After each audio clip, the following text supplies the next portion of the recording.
so I'm here on behalf of at least a segment of the Converse family, filled with my brother-in-law and very good friend. And I have notes, and the first thing it says is interesting, given all the comments that have been made. It says, fun to be with. I've thought about what made Philip such good company, and whether it was the joy in exchanging ideas, his great skill as a listener, his enthusiasm for adventure, or his gifts as a raconteur. Some of my fondest memories, which I am sure many of you share, was the great pleasure he took in birding adventures, whether it was in some remote part of the world, like Botswana, for example, or just up the road in Point Pelee. Or perhaps it was just sitting and listening to his recounting of his and Jean's adventures in family history research. As some of you may know, I'm an experimental psychologist by trade, and so mostly by proximity, over the years, I have been acquainted with the ways in which personality psychologists describe their fellow human beings. One favorite tool is the so-called adjective checklist, a variant of which I have adapted in thinking about Philip. The variant I have used is to organize some salient aspects of Philip's character in no particular order.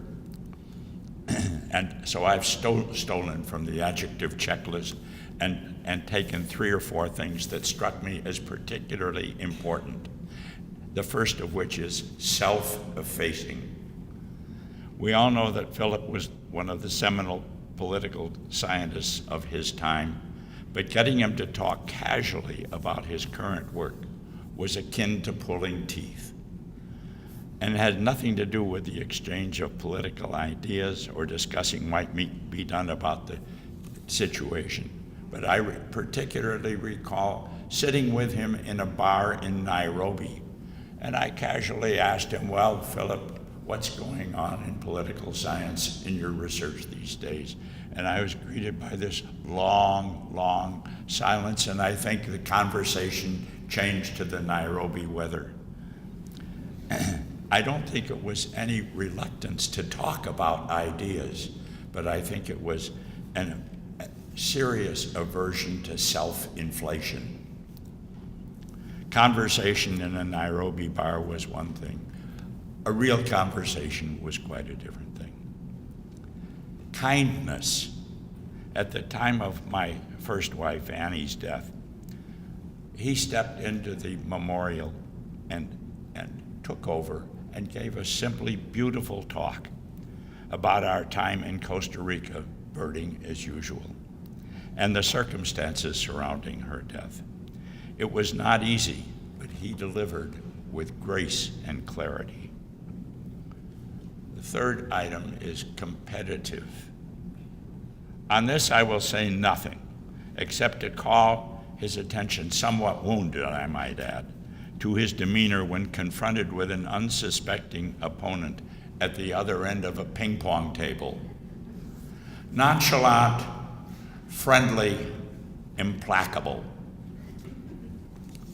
And now for something that I had a little difficulty in finding the right word for, but it's so choice that I felt I had to tell you about it. I wasn't even there, but it's a second-hand remark about a family gathering in Indianapolis at the Cross Branch. Palmer Cross, Susie's mother-in-law, was so taken by an act of kindness on Philip's part that she just burst out and said, "Oh, Philip, you are flawless." A remark simultaneously funny and to the point. For some time after that, I assume it's disappeared by now, but Philip carried the burden of being referred to as Flawless Phil. Perhaps, from my perspective, the memories are most poignant of Jean and Philip and what beautiful music they made together. of their love of song and their love of life. And that is the way I shall continue to think of him, our dearly loved, greatly missed, and nearly flawless Philip.